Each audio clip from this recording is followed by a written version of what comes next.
What's up, you guys? It's Graham here. So I read something interesting the other day, and that was that 65% of millionaires have 3 sources of income. 45% of millionaires have 4 sources of income, and 29% of millionaires have 5 sources or more of income.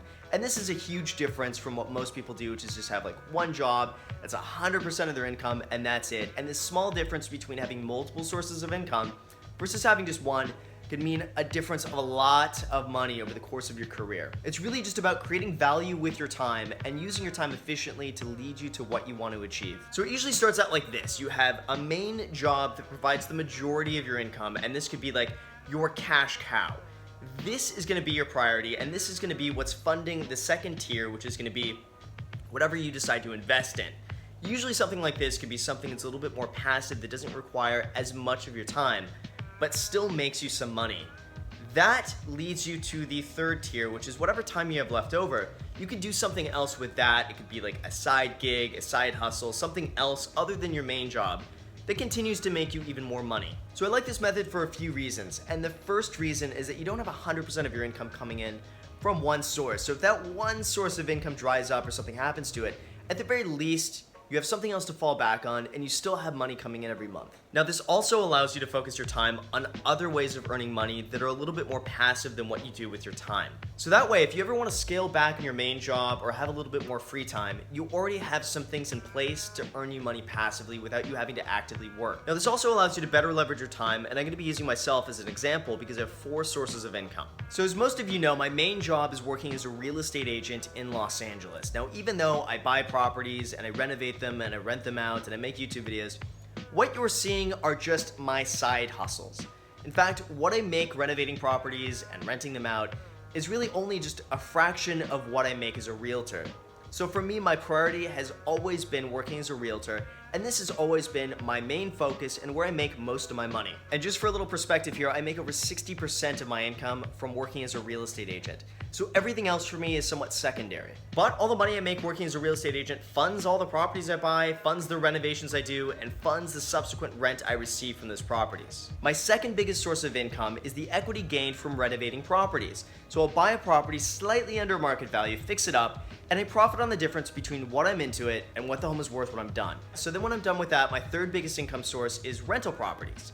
3 houses, a duplex, and a triplex. So no matter how my real estate agent business is doing, no matter if I'm buying properties or not, at the very least, I'm getting rents paid every single month that I can rely on. And the rents I receive on the rental properties is pretty much just passive at this point. It really doesn't require more than like a few hours of work per month, just managing expenses and like little things here and there. So for the most part, it's entirely passive. And then I guess in a weird way, the money I make from rents and money I make from equity funds these YouTube videos because it gives me cool content to document. And I hope you guys enjoy it. So my fourth source of income is stock market income. And even though I have these invested in tax advantaged accounts where I'm not really touching it, I'm still making money from that. It's all being reinvested, and I consider that another source of income that I could pull from if I needed to. And the stock market income for me is pretty much entirely passive. I don't do a thing to it. I just buy it, forget about it, that's it. And then if you want to get really nitty gritty into it, I do make some money from YouTube, but when you factor in how many hours I spend making the videos, getting them perfect, editing them, responding to comments,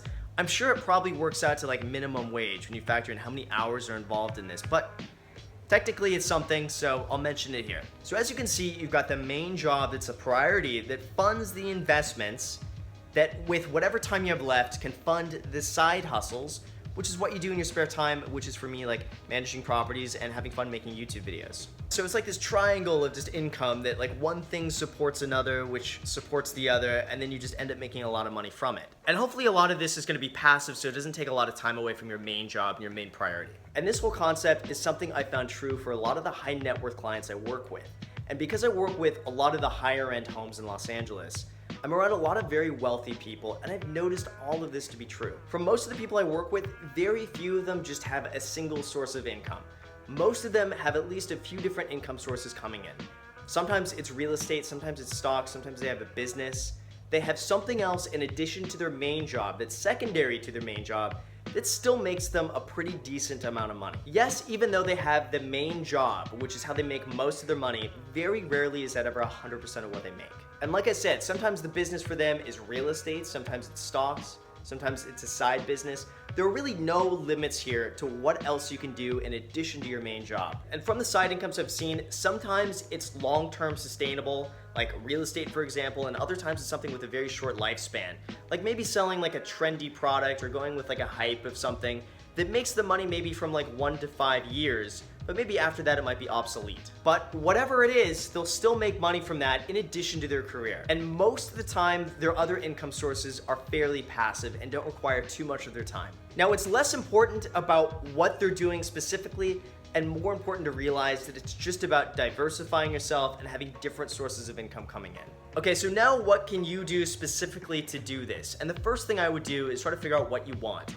Do you want something that you can create that's entirely passive? Do you want something that could be really long-term sustainable? Do you want something that you could be actively involved in? Do you have the time to even do that? I'd figure out how much time you have, what you want to create, and then begin to work around that. And also, what do you like doing? I wouldn't recommend doing anything that you don't like, that you dread doing, that you don't want to do, just to create some passive income. Ideally, I'd recommend you do something that you're interested in, because at the very least, even if you don't make a lot of money from it, you're still enjoying yourself and getting a good experience. Now, just for some ideas, if you want something entirely 100% passive, I personally like index funds, and that's what I do on the side. And it is not something that's gonna get you like rich overnight. It's not like you're gonna invest $1,000 and make like 10 grand the next year. It's not gonna happen. But for something that's pretty safe long-term, that requires pretty much no work with a very low barrier to entry, I personally like index funds, and I use Vanguard all the time. So if you wanna look into that, Vanguard index funds are fantastic. Then if you want something that's much higher risk, much higher return, I've seen a lot of you guys make some pretty decent money from trading cryptocurrencies.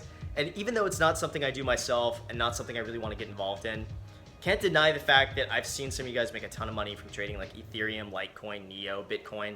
So, you know, the possibilities out there if you want to look into it. Then if you have a little bit more time and a little bit more money, I see real estate as a phenomenal investment. And this is something I do myself, and I really enjoy it, and I really like it. And I like searching for good deals and then fixing it up and kind of making it your own. So I really enjoy that. So if you want to look into real estate, you could look into buying rental properties, or if you've got the time and you like the hustle, a lot of people are making some pretty decent money from wholesaling. So definitely look into those two if you've got the time and you've got the hustle, or you've got the capital to invest. It's also not the easiest thing to do to invest in real estate and fix them up and find properties while working a 9 to 5. It makes it a little bit more challenging. It's still doable, but it might take away from your main source of career if that's, you know, a 9 to 5 job. There are also hundreds of other ways that you can make money passively, from peer-to-peer lending like lendingclub.com, or making YouTube videos, or writing ebooks, or doing like Amazon affiliate marketing, or trading stocks.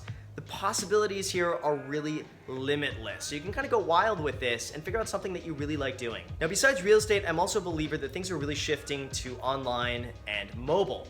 So I think anything in those sectors is something that would do really well long-term, and it's also something that you could leverage and grow and scale without you having to physically be in one location for the entire time. So I think all of those industries are really good to get into. I also really like the businesses that don't require 100% of your time.